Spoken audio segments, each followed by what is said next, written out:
மாப்ள அந்த வார்த்தைக்கு அர்த்தமும் இல்ல. ஆனா நமக்குள்ள அந்த அன்புக்கு எல்லையே இல்ல. தங்கத்தை போல ஒரு மனசோட ரெண்டு சிங்கத்தை போல நடப்போம்.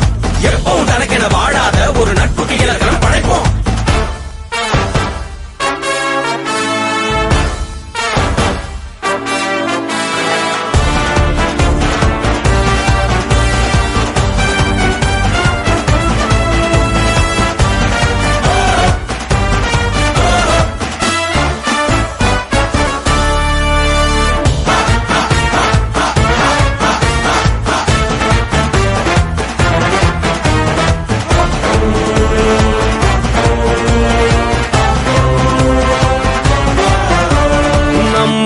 சுவாசம் நின்னாலும் பாசம் மறந்திட பழகலையே.